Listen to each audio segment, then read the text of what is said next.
نحمده ونصلي ونسلم على رسوله الكريم أما بعد فأعوذ بالله من الشيطان الرجيم بسم الله الرحمن الرحيم وإذا لقوا الذين آمنوا قالوا آمنا وإذا خلوا إلى شياطينهم قالوا إنا معكم إنما نحن مستهزئون الله يستهزئ بهم ويمدهم في طغيانهم يعمهون أولئك الذين اشتروا الضلالة بالهدى فما ربحت تجارتهم وما كانوا مهتدين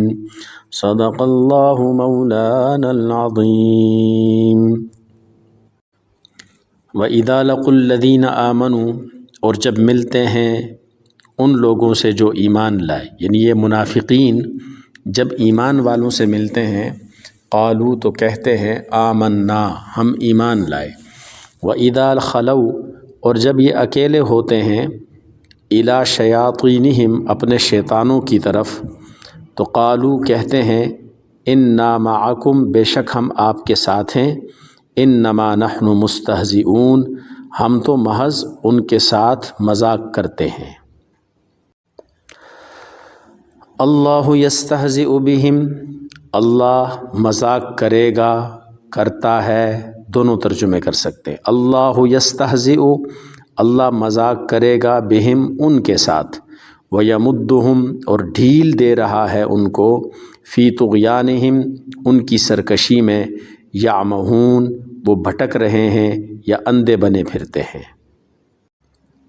اولئک الذین اشتروا الضلالۃ یہی وہ لوگ ہیں جنہوں نے خرید لی گمراہی بالہدا بدلے ہدایت کے، فما ربحت پس کوئی فائدہ نہ دیا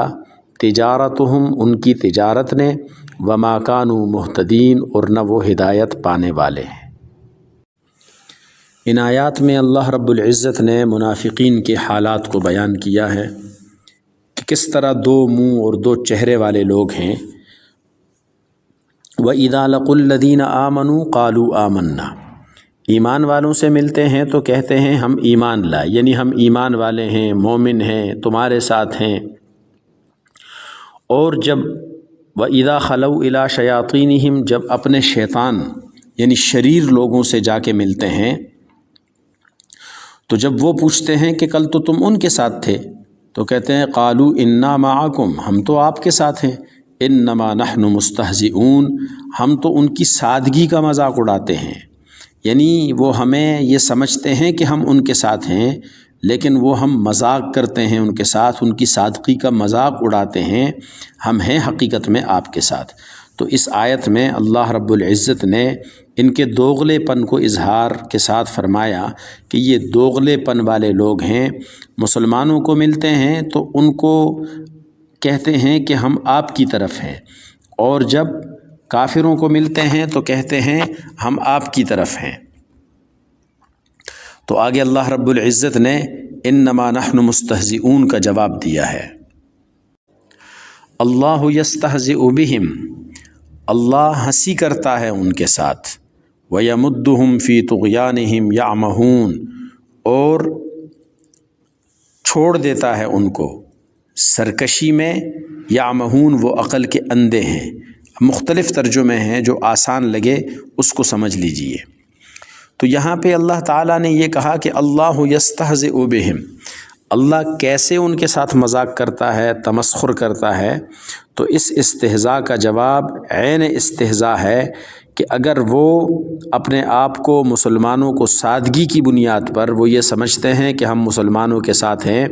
تو مسلمانوں کو بھی یہی حکم ہے کہ آپ ان کو عام کافروں کی طرح نہ سمجھے، ان کے ساتھ برتاؤ، ان کے ساتھ سلوک مسلمانوں والا کریں،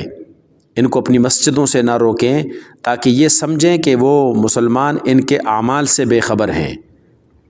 تو یہ بھی بالکل ان کے ساتھ مذاق ہو گیا۔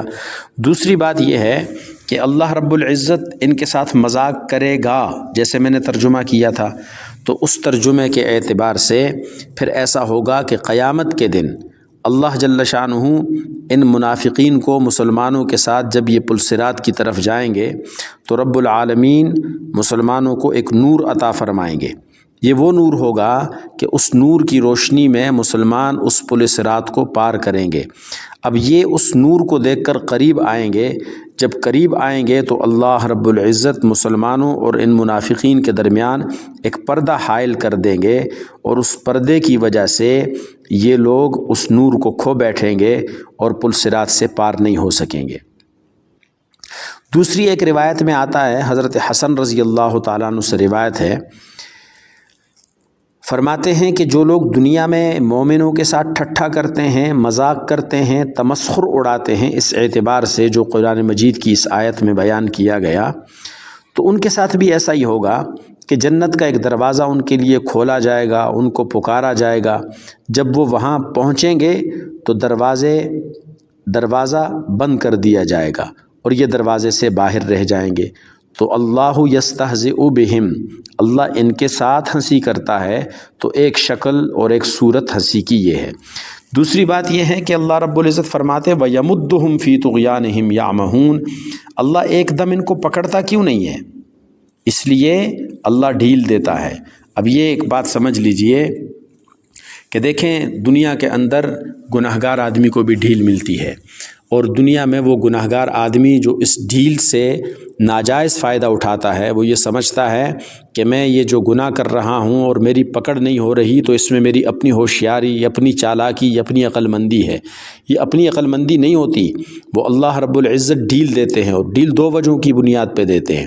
ایک تو یہ ہے کہ یہ آدمی جس عذاب کا انتخاب اس کے لیے کیا گیا، یہ اس تک اپنے گناہوں کے ذریعے پہنچ جائے تاکہ اس کو وہ کامل اور اکمل سزا مل سکے۔ اور دوسری ڈھیل کا کبھی مسلمان فائدہ بھی اٹھا لیتا ہے، اور وہ ڈھیل ایسی ہوتی ہے کہ کسی نہ کسی جگہ پہ یہ ڈھیل سے سمجھ میں آ جاتی ہے اس کو بات، اور اس بنیاد پہ یہ واپس ہو جاتا ہے، توبہ کر لیتا ہے، استغفار کر لیتا ہے، تو یہ ڈھیل اس کو فائدہ مند بھی ہو سکتی ہے۔ تو بہرحال اگر ہم کسی گناہ میں مصروف ہیں اور گناہ ہماری زندگی کے اندر ہے اور ہم پکڑے نہیں جا رہے، تو یہ سمجھ لیجئے کہ اللہ تعالیٰ کی طرف سے ایک ڈھیل ہے، اور یہ ڈھیل جو ہے کبھی نفع بخش بھی ثابت ہوتی ہے اور کبھی نقصان دہ بھی ثابت ہوتی ہے۔ تو ڈھیل کو اپنی عقل مندی پہ قیاس کرنا،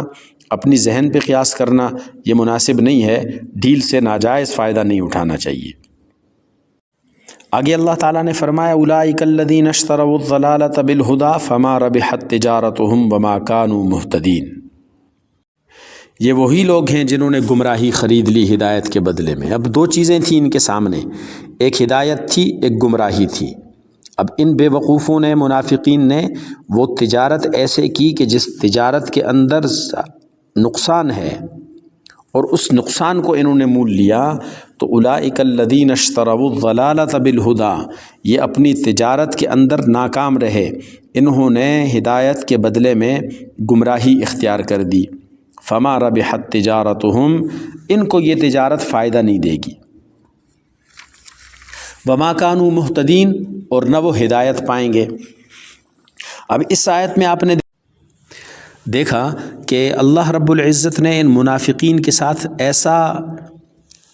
طریقہ کار ان کو دے دیا کہ یہ دنیا میں اپنے آپ کو مسلمان سمجھ کر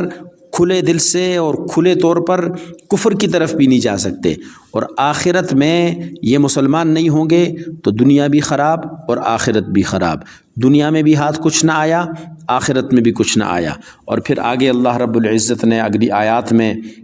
دو مثالیں بیان کی ہیں، اس میں بھی منافقین کی مثالیں ہیں۔ تو اللہ رب العزت ہمیں نفاق عملی، نفاق اعتقادی، ہر اعتبار سے جو ہمارے ایمان کو جو عمل ضائع کرتا ہے اس سے ہم سب کی حفاظت فرمائے۔ اللہ کریم ہمیں عمل کی توفیق عطا فرمائے۔ اور یہ جو آیات آج تک ہم نے تلاوت کی ہیں، سنی ہیں، میں دعا کرتا ہوں کہ اللہ جل شانہ اس کا اجر، اس کا ثواب ہمارے رشتہ داران، عزیز و اقارب جو اس دنیا سے رخصت ہو گئے، رب العالمین اس کا کامل اور اکمل ثواب ان کو مرحمت فرمائے۔ وآخر دعوانا الحمد للہ رب العالمین۔